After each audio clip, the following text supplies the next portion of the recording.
अनुराग भदौरिया, आपने सुना कि उत्तर प्रदेश सरकार के मंत्री क्या कह रहे थे? वो कह रहे थे कि सूची भी जारी हो जाएगी। दूसरी भगदड़ की कहानी भी अब सामने आ रही है। क्या कहेंगे? आपने मंत्री जी को सुना, उन्होंने अपने तरीके से कहा है कि भाई कार्रवाई तो होगी, थोड़ा समय दीजिए। देखिए, इतनी बड़ी दुखद घटना, किसी की मां चली गई होगी, किसी का बेटा चला गया होगा, और हम सबको दुख है इस बात का कि इतनी बड़ी घटना हो गई। और मंत्री जी कह रहे हैं कि छोटी मोटी घटना होती रहती है, अब सफाई देने आए हैं। ये है मानसिकता, ये भारतीय जनता पार्टी के जो सहयोगी दल और इनकी मानसिकता है। ये भी कह रहे हैं कि अधिकारी ने ऐसा बोला था, मतलब इनके अधिकारी भी गैर जिम्मेदार हैं। जो वहां के एसपी हैं, उनके बयान को लेकर कह रहे हैं कि उन्होंने बोल दिया था कि नहीं, कुछ नहीं हुआ है, धक्का मुक्की हुई है, इसलिए हमने ऐसा बयान दे दिया। तो आप समझ सकते हैं कि सरकार कितनी संवेदनशील और कितनी गंभीर है, इससे अंदाजा लगाया जा सकता है। इतना जब आपको पता है कितनी भीड़ आने वाली है, आप खुद ही कह रहे हैं 40 करोड़ लोगों का हमने यहाँ पे भीड़ आएगी, लोग स्नान करेंगे, 10 करोड़ लोग उस दिन आएंगे, तो ये जिम्मेदारी सरकार की होती है कि उतनी व्यवस्थाएं वहां पे चौकस रहें, उतनी व्यवस्थाओं के लिए वहां पे आप अलर्ट रहो कि कहीं किसी प्रकार की कोई घटना ना हो पाए। हम तो हमेशा से और हम शुरू से ही, समाजवादी पार्टी शुरू से ही, क्योंकि विपक्ष में है, श्रद्धालु हैं, जो वहां श्रद्धालु आ रहे हैं, तो श्रद्धालु तो हम सबके हैं ना, सभी सनातनी है जो हिंदुस्तानी लोग वहां पे आ रहे हैं, तो हम उनको राय दे रहे थे, तो हमारी राय को ये राजनीतिक बोल रहे थे। और उसमें राजनीति कौन कर रहा था? भारतीय जनता पार्टी राजनीति कर रही थी। मेरे न्याय को हमने 2013 में करवाया था, तो हमें एक्सपीरियंस है ना, तो हमारा अनुभव को आप इस्तेमाल करते, अरे हमारे कुछ बातों को मानते, हमारी बातों को आपको लेना चाहिए था। क्योंकि उत्तर प्रदेश सरकार है, सरकार आज है, पहले भी सरकारें थी, सरकार तो किसी की नहीं होती है, लेकिन जो व्यक्ति होते हैं, जो श्रद्धालु होते हैं, वो तो हमारे सबके अपने ही खून है, अपने ही लोग हैं। हम उन्हीं की सुविधा के लिए बार बार बोल रहे थे, इसलिए हमने दिखाई थी, किताब भी दिखाई थी। एक कुंभ मेला की किताब है, जो हार्वर्ड यूनिवर्सिटी से ये किताब, ये रिसर्च करके लिखी गई है। ये समाजवादी पार्टी ने इतना अच्छा कुंभ किया था, इस किताब में सारा कुछ है। और इस किताब को एक बार फॉलो कर लेते, इस किताब को एक बार पढ़ लेते, इस किताब से अगर उनको कुछ मिलता तो उससे कुछ ले लेते। लेकिन नहीं, कह रहे कि आप ही लोग राजनीति कर रहे हैं। राजनीतिक झगड़ा हो सकता है, नहीं, एक सेकंड, मेरा राजनीतिक झगड़ा हो सकता है, हमारे विचार अलग हो सकते हैं, लेकिन जब महाकुंभ हो रहा हो, तहां तो हम सबको आपको हमारा राय लेने में हम सजेशन दे रहे थे, तो उसको राजनीति मार रहे थे। भारतीय जनता पार्टी के साथ दिक्कत, अभी देखिए, हम नहीं कह रहे हैं, ये संत समाज भी यही कह रहा है। अभी देखिए, शंकराचार्य जी भी यही कह रहे थे कि भाई जो घटना हुई, जो लोगों की यहाँ पे श्रद्धालुओं की मृत्यु हुई है, सही बताओ तो सही, कितनी हुई है, उनकी लिस्ट हमें दे दीजिए, हमें पता चलना चाहिए। ये शंकराचार्य जी भी कह रहे हैं। अभी आपने दिखाई रिपोर्ट कि जेसीबी से, ट्रैक्टर से वहां पे भगदड़ हुआ था, तो उनका जो सामान था वो हटाया जा रहा है। तो भाई ये चीज जनता के सामने आनी चाहिए ना, आखिरकार तो अपने ही लोग हैं ना, हमारे तो हिंदुस्तानी, उसमें गलत जवाब दीजिए, कह नहीं रहे कि आप ऐसा मत करो। मैं आप ठीक है, अनुराग भदौरिया, अभी उनसे जवाब भी ले लेते हैं। शिवम त्यागी, साहिल जी, सबसे पहले तो मैं भारत की सरकार की तरफ से और उत्तर प्रदेश सरकार की तरफ से मृतकों के प्रति, उनके परिवार के प्रति गहरी संवेदनाएं व्यक्त करता हूं। आदरणीय मुख्यमंत्री और उत्तर प्रदेश सरकार ने 25 लाख रुपए मुआवजे की घोषणा की है। साथ साथ जो कहा है कि एक न्यायिक आयोग का जो गठन हुआ है, आपने पूछा था मंत्री महोदय से कि उसको कितने समय में, उस जांच रिपोर्ट की तय सीमा की गई है कि 1 महीने के अंदर अंदर जांच रिपोर्ट जो है राज्य सरकार को दी जाएगी। अब अनुराग भदौरिया की बात पर आता हूं। वो आसमां में गिद्ध रह नहीं गए, लगता है धरती पर आ गए सारे। कह रहे हैं कि हमसे सीख लेते, हमसे ज्ञान ले लेते, हमने तो पहले कुंभ आयोजन कराया है, हमसे अगर कुछ सीख ले तो बेहतर होता। प्लीज बीच में नहीं, अरे आपसे सीख लेते तो न जाने क्या होता। 7 करोड़ लोग आए थे, उनको नहीं मैनेज कर पाए। मैं राजनीति बिल्कुल नहीं करना चाहता, और यह राजनीति करने का विषय भी नहीं है। दुनिया की सबसे बड़ी धार्मिक गैदरिंग पर जो इस तरीके की राजनीति हो रही है, वो दुखद है। लेकिन यही आपके समय की 2013 की रिपोर्ट है, जब 38 लोगों की जान गई, कफन के लिए लोग रात भर ढूंढ रहे थे। ऐसे समाजवादी मॉडल से आप कहते हैं कि हम जो है आपसे शिक्षा लेनी चाहिए। हार्वर्ड क्या ये अपने घर में, मतलब कोई समाजवादी पार्टी के ऑफिस की रिपोर्ट उठाकर लाए हो क्या स्थितियां थी? 70% तक वहां पर कंस्ट्रक्शन के काम पूरे नहीं हुए थे, 20% सफाई के कर्मचारी वहां पर नहीं थे, करीब 62-63% स्ट्रीट लाइट्स नहीं लगी थी। आपने जैसा कुंभ किया था वो किया था, लेकिन बावजूद फिर भी मैं एक सरकार का रिप्रेजेंटेटिव होने के नाते और सरकार होने के नाते इस जिम्मेदारी से नहीं भागना चाहता हूं। मैं इस देश की जनता को, भारतीय जनता पार्टी और सरकार की तरफ से कहना चाहता हूं कि हां, जिस तरीके से चीजें घटी, जिस तरीके से ओवर क्राउडेड चीजें हुई, जिस तरीके से संगम नोज में ज्यादातर लोग जो है नहाना चाहते थे, और पूरे तरीके से मतलब एकदम समय के साथ वो नहाना चाहते थे, ब्रह्म मुहूर्त में नहाना चाहते थे, लगातार भीड़ बढ़ती गई। और इसी के लिए जांच आयोग बिठाया गया है कि जल्दी से जल्दी इसकी रिपोर्ट आए, 1 महीने के भीतर भीतर इसकी रिपोर्ट आए और उस पर जो भी उसमें दोषी हो उस पर कार्रवाई की जाए। परंतु इस तरह की राजनीति करने का कोई लाभ नहीं है। आपने कैसा देखा है, मात्र 7 करोड़ लोग आपके सामने नहीं, 2 हेक्टेयर की निगरानी आप कर नहीं पाए। आज यहाँ पर बैठकर हमारी पहली ओम प्रकाश भट्ट इलाहाबाद हाईकोर्ट के जज थे। प्राथमिकता है कि आने वाले समय में कुंभ सुचारू रूप से चले, व्यवस्थाएं बेहतर हो, किसी चीज को और कैसे बेहतर बनाया जाए, सुचारू रूप से चले, ये प्राथमिकता है। अनुराग भदौरिया 30 सेकंड में जवाब, उसके बाद अखाड़ा परिषद के प्रवक्ता भी हमारे साथ जुड़े हैं, उनके पास भी जाएंगे। अनुराग भदौरिया, अनुराग भदौरिया, देखिए मैंने कहा ना कि हमारे ठीक है, लेकिन रिपोर्ट बनी है। नहीं, सुन तो लीजिए। तो इस मैंने आपसे बोला कि हार्वर्ड यूनिवर्सिटी ने अवार्ड दिया था और जो घटना हुई थी रेलवे स्टेशन पे हुई थी, लेकिन भारतीय जनता पार्टी देखिए उस घटना को लेकर किस तरह से कि वहां कफन नहीं थी, ये नहीं थी, कैसी भाषाओं का क्यों झूठ बोल रहे हो? इतनी बड़ी घटना हो गई तो कम से कम उस पे थोड़ा तो शर्म करो और कहो, अफसोस जाहिर करो कि इतनी बड़ी घटना आपके महाकुंभ में हो गई, हमारे अपने लोगों की, श्रद्धालुओं की मौतें हो गई और आप आके हल्ला मचा रहे हो, चीख रहे हो। आपका दिल नहीं रो रहा है, दिल नहीं रो रहा है आपका दिल नहीं कचोट रहा है कि आप इस तरह से चीख रहे हो आके टीवी डिबेट में आके। हमारे अपने लोग चले गए, किसी की मां चली गई, किसी की बहन चली गई, किसी का बेटा चला गया, किसी के बाप चले गए और आप आके चीख रहे हो यहाँ पे। हम लोग को तकलीफ है, दर्द हो रहा है दिलों के अंदर में कि हमारे अपने लोग चले गए और आप इस घटना को 13 की घटना से कंपेयर करके उसको क्या करना चाहते हो? झगड़ा नहीं करेंगे। जिनके लिए जिन्होंने अपना स्नान रद्द किया उस दिन सुबह, उस अखाड़ा परिषद से भी बात करते हैं। जरा एक मिनट जरा दोनों को शांत करिए प्लीज।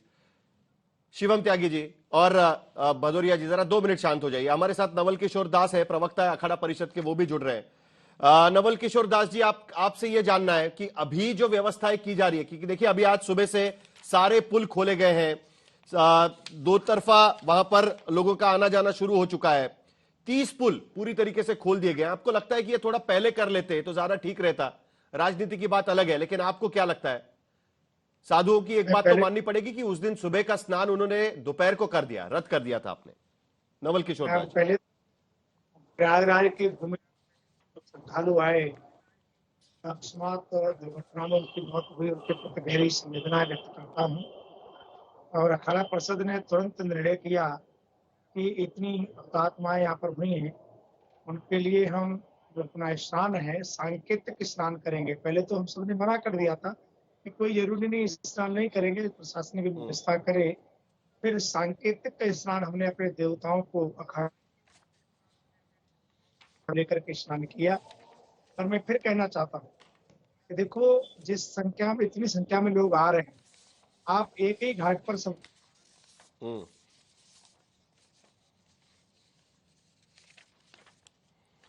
आपकी आवाज बीच बीच में कट रही है, आपकी आवाज बीच बीच, बोलिए। आपको अगर हमारी आवाज आ रही है तो बोलिए, नवल किशोर दास जी।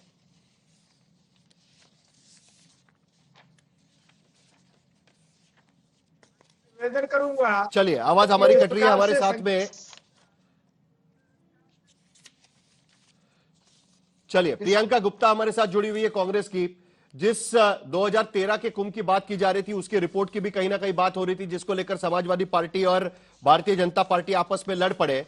लेकिन वो रिपोर्ट भी आप देखिए, उस वक्त भी यही कहा गया था कि कहीं ना कहीं कोऑर्डिनेशन की कमी थी। वहां पर भी उस रिपोर्ट पे भी यही कहा गया था कि जिस तरीके से आयोजन किया गया उसमें कहीं ना कहीं कमियां पाई गई है। क्या आपको लगता है कि इसके बावजूद भी सरकार ने कुछ खास सीखा नहीं है इस पूरे मामले को लेकर, और इसके वजह से ये सारी घटनाएं हो रही है? सूची जारी नहीं हो पा रही अब तक, लेकिन राजनीति तुरंत शुरू हो चुकी है। क्या लगता है आपको, प्रियंका गुप्ता? साहिल जी, मैं अभी मंत्री जी को सुन रही थी, ये वही मंत्री है जो कह रहे थे कि छोटी मोटी घटनाएं तो होती रहती। खैर, इस पर उन्होंने माफी मांगी, लेकिन अभी तक उन्होंने ये डिक्लेयर नहीं किया कि दूसरी जगह भी ऐसी ही घटना हुई और वहां पे सैकड़ों लोगों की जानें गई होंगी और वहां भी सैकड़ों लोगों के साथ रौंदा गया। और मैं पूछना चाहती हूँ, जिम्मेदारी है किसकी? क्या मेला प्रशासन के खिलाफ कोई कार्रवाई की गई? क्या मेला प्रबंधन के खिलाफ कोई कार्रवाई की गई? मैं पूछना चाहती हूँ, जब 2 जगह घटनाएं हुई तो एक जगह की घटना छुपाई क्यों गई? क्या मरने वाले की संख्या छुपाई जा रही है? और छुपाई जा रही है तो प्रधानमंत्री जी कहाँ है? जो कहते थे वीवीआईपी कल्चर नहीं होना चाहिए। आज पूरे मेला प्रशासन, आप देखिए किस तरह से वीवीआईपी कल्चर चल रहा था। पीपा पुल बंद था, वन वे किया नहीं गया था, लोगों को इसी तरह छोड़ दिया गया था। हजारों करोड़ रुपया खर्च करने के बावजूद भी आप नतीजा देखिए क्या था कि लोगों को कोई सुविधा नहीं थी। आप जाके देखिए, आपकी टीम वहां पहुंची हुई है ना झूसी में, वहां पूछिए लोगों का क्या हाल था। पानी तक नसीब नहीं हुआ, 4 घंटे तक कोई पुलिस वाला वहां नहीं पहुंचा। 4 घंटे तक लोग वहां पर एक दूसरे की मदद तो जरूर कर रहे थे, पर हकीकत यह है कि पूरा प्रशासन फेल था। और हकीकत यह है कि मुख्यमंत्री जी सिर्फ अपना चेहरा चिमकाते रहे, और चेहरा चमकाने के सिवा उन्होंने कुछ नहीं किया। अगर उनके अंदर इतनी ही संवेदनशीलता थी तो वो जाकर क्यों नहीं पता करते कि कितने लोगों की डेथ हुई, कितने लोग वहां पर घायल है? हकीकत क्यों नहीं बताते देश को? देश से छुपा क्यों रहे हैं? क्या छुपाने के छुप जाएगा ये? सैकड़ों लोगों की शिवम त्यागी जवाब दीजिए। और लोगों की आंखों में आंसू है। लोग अपने जानकारी छुपाने से क्या होगा शिवम त्यागी? हेल्पलाइन जारी करने, लोग वहां पर कुछ और कह रहे हैं। हॉस्पिटल में वहां पर 24 लोगों का फोटो लगाया जाता है, कहा जाता है कि आके पहचान करिए इनकी। शिवम त्यागी, शिवम त्यागी, शिवम त्यागी,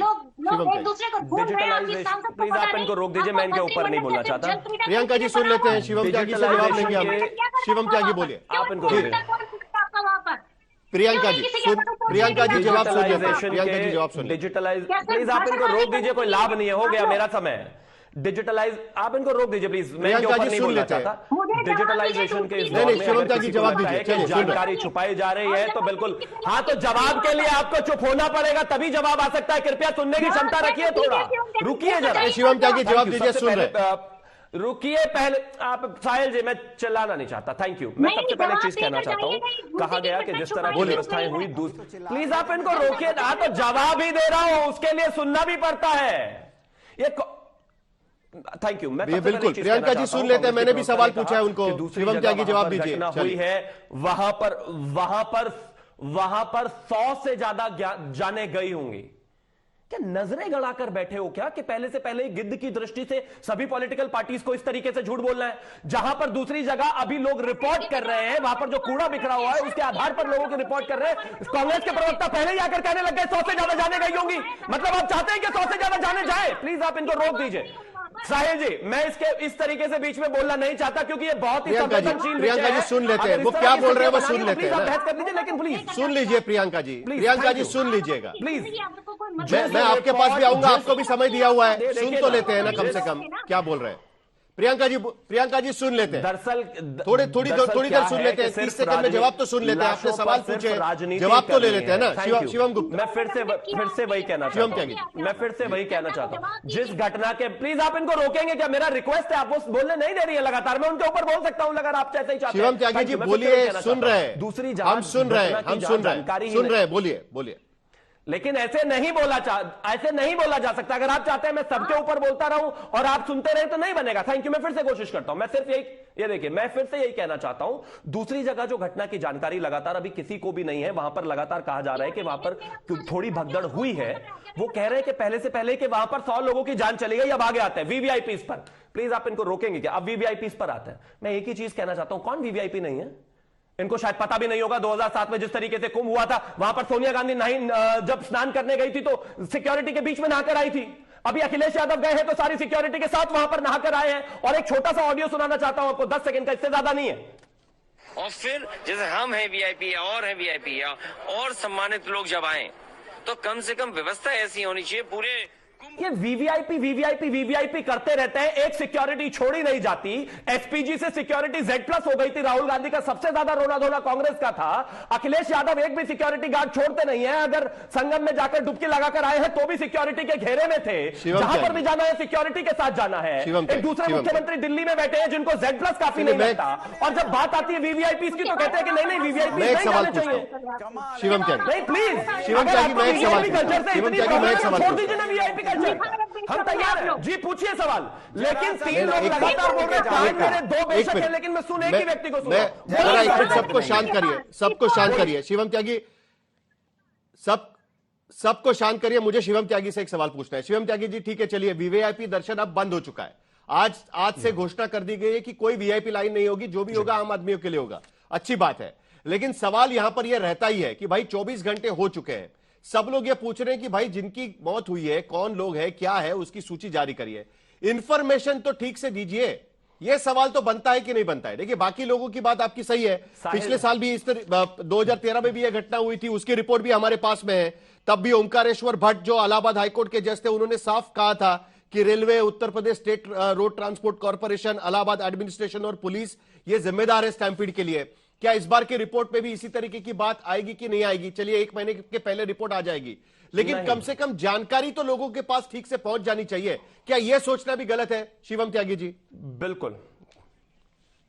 बिल्कुल गलत नहीं है साहिल जोशी जी। मैं एक चीज आपको कहना चाहता हूं, बिल्कुल गलत नहीं है, लेकिन सरकार की पहली प्राथमिकता, पहली प्रायोरिटी यह है कि कुंभ की जो व्यवस्थाएं हैं वो बेहतर रहे, किसी भी तरह की मिस इंफॉर्मेशन ना पहुंचे। जहां तक आंकड़े की बात थी वो भी कल जारी किया गया, लिस्ट भी लगा दी जाएगी, लेकिन हमारी प्राथमिकता यह है कि जिस तरीके से चीजें चल रही हैं उनको खराब नहीं होने दिया जा सकता, सिर्फ और सिर्फ कुछ लोगों के पॉलिटिकल गेन की वजह से। 2013 की आपने बात की, ये 2013 वाला विषय नहीं है। लोगों को कफन नहीं मिला और जब उसके बाद जांच रिपोर्ट आई तो क्या हुआ, कुछ पुलिस के जो पुलिस थी उसके पुलिस में से खासतौर पर सिपाहियों के ट्रांसफर करके सिर्फ उनको जिम्मेदारी तय कर दी थी। हम ऐसा नहीं करने वाले हैं, लेकिन मैं फिर भी वही कहना चाहता हूं कि यहां पर प्राथमिकताओं का विषय बहुत ज्यादा है। और एक विषय और कहा गया कि ये तो सिर्फ चेहरा चमकाने की बात है, 10,000 करोड़ चेहरा चमकाने में लगा दिए, नहीं लगाए।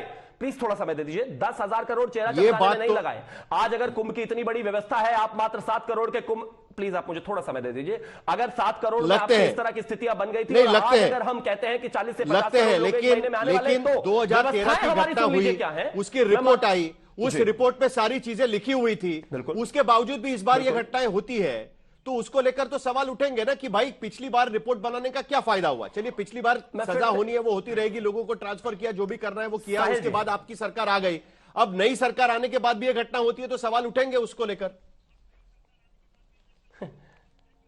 नहीं, ये कमाल है। आप कहते हैं कि नहीं चलिए कार्रवाई होती तो होती रही, मतलब होती तो होती रही से क्या होता है? जिन लोगों की अकाउंटेबिलिटी करनी चाहिए कार्रवाई, अगर करनी चाहिए कार्रवाई, तो जाहिर है उस पर सवाल उठेगा। अब मैं आगे आता हूं। आपने कहा कि फिर भी गलतियां हुई। मैं एक चीज बड़ी शालीनता और सम्मान से कहना चाहता हूं कि खास तौर पर 2013 में जहां मात्र सिर्फ 7 करोड़ लोग आए थे, जहां की सीएजी रिपोर्ट बाहर आई थी, कंस्ट्रक्शन का काम 70% अधूरा था, 30% लाइटिंग का काम अधूरा था, पानी की कोई व्यवस्था नहीं थी। स्टैंपीड के बाद 4-4 घंटे लोगों को कफन नहीं मिल रहा था, छोड़ दीजिए पानी। और मैं अपनी व्यवस्थाएं बताता हूं ससम्मान। यहां पर जिस तरह की स्थितियां हुई हैं उस पर तो जवाबदेही तय होगी ही जांच आयोग। जवाब